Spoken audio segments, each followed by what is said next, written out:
Nous sommes convaincus, comme organisation syndicale belge, avec les coursiers, de ce qu'il n'est pas acceptable aujourd'hui que l'on se retrouve au 19e siècle avec cette situation. Je pense qu'il y a un coursier qui l'a très bien dit, qui a dit on est aujourd'hui au 21e siècle et on nous applique des conditions de travail du 19e siècle. Eh bien, c'est un combat du 19e siècle. C'est essayer de, à nouveau, retransformer, faire monter les droits des travailleurs, de ces travailleurs, demander à avoir une requalification de l'ensemble des relations de travail des relations indépendantes en relations de travail, en véritable contrat de travail.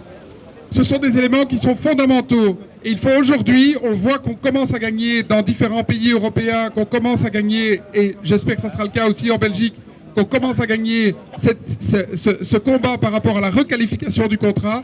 Il ne faut pas se laisser aller et aujourd'hui, il faut continuer le combat sur cette question-là. Il faut qu'il y ait aujourd'hui un système de présomption réfragable au sein de la loi sur les contrats de travail pour justement considérer ces personnes comme étant soumises, comme étant de véritables travailleurs.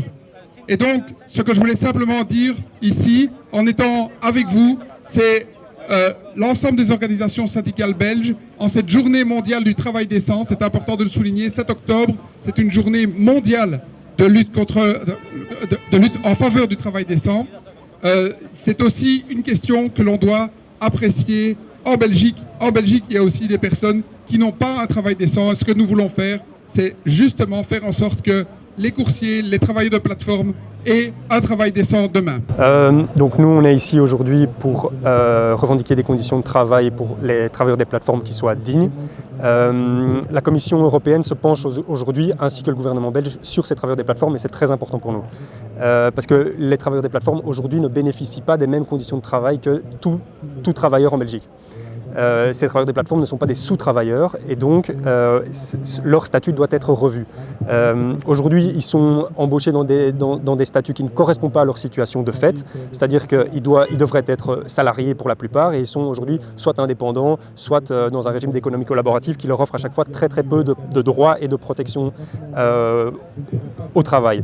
Et donc, ce qu'on demande nous aujourd'hui très concrètement, c'est 3 choses. Tout d'abord, on veut qu'ils aient un statut qui corresponde à leur situation de fait, c'est-à-dire un statut de salarié pour la plupart, avec une présomption de salariat si nécessaire. On demande une plus grande transparence des plateformes vis-à-vis des travailleurs, c'est-à-dire que les travailleurs soient au courant du fonctionnement des algorithmes, de quelles données les plateformes possèdent des travailleurs, et enfin une plus grande transparence des plateformes vis-à-vis des autorités publiques en ce qui concerne les bénéfices ou enfin toutes les données doivent être publiques et transparentes, il ne doit pas y avoir d'opacité de la part des différentes plateformes.